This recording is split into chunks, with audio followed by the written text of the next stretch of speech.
The first time you hear it, it feels like stepping into warm water. A soft chorus, a soaring guitar, a promise that everything will be all right. But what if that warmth is the trap? What if the comfort is the cost of feeling alive at all? The title invites you to relax. The story beneath it whispers a warning. Comfortably Numb sits at the beating heart of Pink Floyd's The Wall, a concept album about a star named Pink who barricades himself from the world behind a metaphorical fortress of trauma, loss, fame, and fear. By the time we reach this song, the bricks have already stacked high. Pink has withdrawn so far that even his own body feels distant, like a room he's walked out of and locked behind him. On the surface, it's an anthem of calm. Listen closer, and you find a clinical scene, a hotel room, a performer too hollowed out to stand, a manager desperate to push him back on stage, a doctor with a needle and a practiced voice. The procedure is familiar, a quick fix, a rush to normal, a promise that in a moment, he'll be fine. The darkness lies in the exchange. In order to function, Pink is made to stop feeling. The song stages a conversation without ever breaking its spell. One voice is detached, pragmatic, almost soothing in its instructions. The other is Pink's inner world, searching his own body for signs of who he was. He reaches for childhood memories, for the time when touch still meant something and sound wasn't muffled behind glass. But the bridge between those worlds has been anesthetized.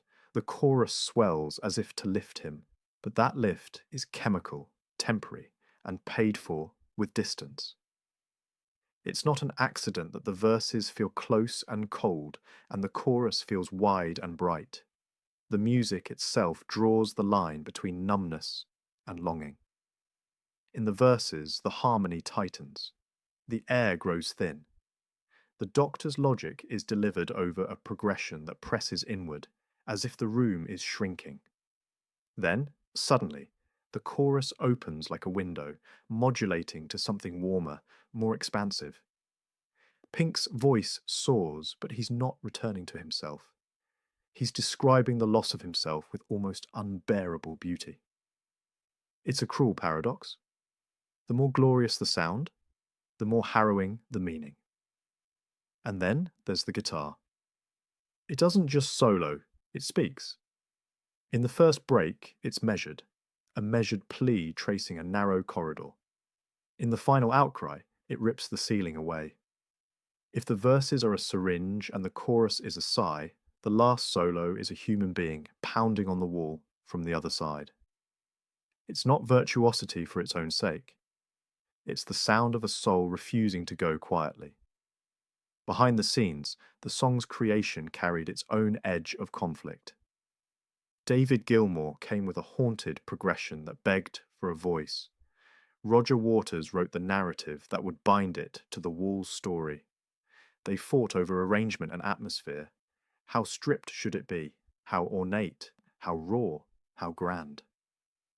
Bob Ezrin, the producer, knew it contained a lightning strike and pushed to keep both a restrained intimacy and a cinematic sweep. Strings swirl through the chorus, cool and elegant, lifting Pink just enough to stand under the bright lights and perform. That tug of war between clinical restraint and emotional outpouring found its way into the final recording. You can hear the compromise, verses that feel like a hospital corridor, choruses that open into vast skies, and a guitar that refuses to accept either fate. Within the Wall's narrative, this is a turning point. The injection works. Pink goes back on stage, but what returns is not the man we met. Numbness, once embraced, becomes permission. In later songs, he transforms into a tyrant of his own audience, barking orders, purging difference, baptizing the crowd in hatred and control.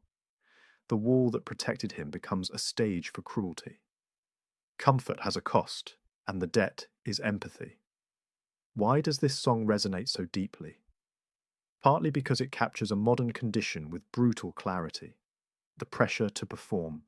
the industries that promise quick fixes, the temptation to mute pain rather than heal it, the way we self-medicate with substances, with screens, with success. Numbness presents itself as relief. It feels like a soft landing, but it hollows out the ground beneath us. The phrase at the center of the song is a dagger wrapped in velvet. Comfort is not the enemy. Comfort without feeling is. There's biography in its bones too. Waters grew up in the long shadow of war. His father killed in battle when he was a child. The wall is suffused with that absence, with an overprotective love that begins as shelter and hardens into prison, with the isolations of fame that amplify every echo. Gilmour's melodic sense, that longing in the lines, makes it impossible to dismiss Pink as a cartoon. He might be a rock star, but he's also any one of us who has stared at the ceiling and wondered when exactly the colour drained out of the day. It's easy to misunderstand a song so beautiful. People use it to unwind, to mark endings, to fill rooms with a peaceful glow. There's no wrong way to feel music, but the darkness at its core deserves to be heard. It's not celebrating sedation. It's documenting it. It's mapping the space where we stop being present, not to praise the quiet, but to warn us about the cost. Decades after its release, the song keeps returning in new contexts.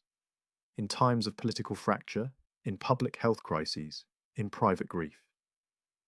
It remains an anthem not because it soothes, but because it names the ache we'd rather avoid.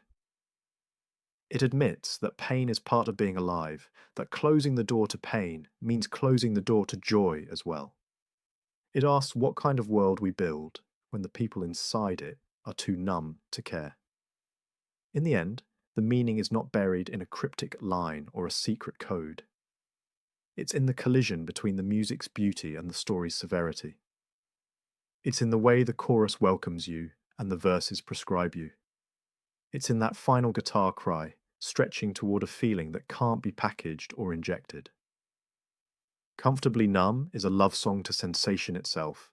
Written in the moment, it slips away. And if the warmth still calls to you, if you feel the tug to turn everything down just a bit, that's only human. The song understands. It's not telling you never to seek relief. It's asking you to notice when relief becomes retreat, when the comfort stops being a rest and starts being a wall. Because once you're comfortably numb, the hardest thing in the world is remembering why you wanted to feel in the first place.